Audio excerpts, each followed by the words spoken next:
જય માતાજી મિત્રો, આજ છે આપણો ડે 16 ને આપણે નીકળી ગયા હતા ખાંડીપોળે જવા. તો ચલિए शुरू करते हैं. ત્યાંથી આપણે આવી ગયા ખાંડીપોળે ને ખાંડીપોળે આવીને જોયું તો આજ જોઈ એવી રોનક દેખાતી નહોતી, ગમે એવી હોય ખાંડીપોળે.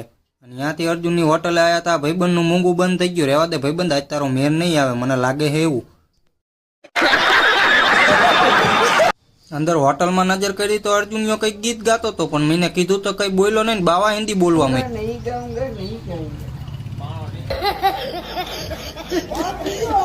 તો આપણને ભેગા થઈ ગયા હરદીપસિંહ કે હાલો આપણે ટાંકીએ જવું હે. મેં કહું કાં તો કે આજ કોઈને પાણી દેવાનું થતું જ નથી.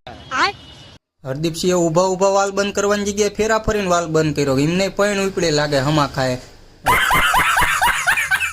પછી આપણે આવી ગયા ધોરીપોરે ગણેશ પાન પાર્લરમાં. હરદીપસિંહ કે આપણે માવા તો લેવા પડશે, નહીં હાલે ને. પછી એક મહેમાનને મૂકવા વહી ગયા આપણે ગેબલ સાહેબ. વળતા આવ્યા તો અહીંયા કાકરિયા જેવો માહોલ હતો. અહીંયા બગલા નકરા જતા. બગલા પકડો અભિયાન હલાવવું પડશે, નક્કોક પડશે. ठीक है समझ गया.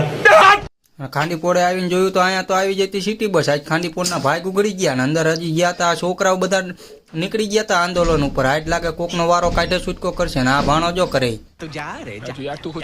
પછી આપણે સ્લીપ બ્લીપ ભરીને જયા પંજાબ બેંકે પૈસા ભરવાના. પૈસા ભરીને થઈ ગયા રિટર્ન 11 નંબરની ગાડીમાં. આજના વ્લોગમાં આટલું જ તે. મળીએ કાલે. જય માતાજી.